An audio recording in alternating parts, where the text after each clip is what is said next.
சிகப்பரிசி அவல் லட்டு தேவையான பொருட்கள்: சிகப்பரிசி அவல், வெல்லம், பேரிச்சம்பழம், நிலக்கடலை, பொட்டுக்கடலை, முந்திரி, திராட்சை, சிறிதளவு நெய். அளவு எப்படி எடுக்கணும்னு பார்த்தீங்கன்னா, அவல் 1 டம்ளர் எடுத்திங்கன்னா, பொட்டுக்கடலையும் நிலக்கடலையும் 1/4 டம்ளர் எடுக்கணும். முதல்ல தவாவில் அவலை வறுத்துட்டு அதை மிக்ஸி ஜாருக்கு கன்வே பண்ணிக்கணும்.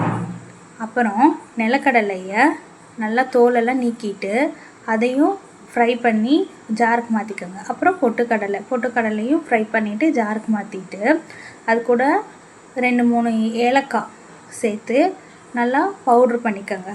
அப்புறம் வெல்லம் 1க்கு 3/4 எடுக்கலாம், 1க்கு 1 எடுக்கலாம். எடுத்து தண்ணி ஊற்றி கரைச்சி வடிகட்டிட்டு அப்புறம் ஒரு கொதி விட்டுக்கோங்க.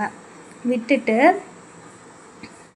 நல்லா கொதி வந்ததையும் இறக்கி வச்சுட்டு, ஒரு தாளிப்பு கரண்டிலையோ இல்லை ஒரு சின்ன வடை சட்டிலையோ நெய் ஊற்றி தேவைக்கேற்ப முந்திரி, திராட்சையை நல்லா வறுத்து எடுத்துக்கோங்க.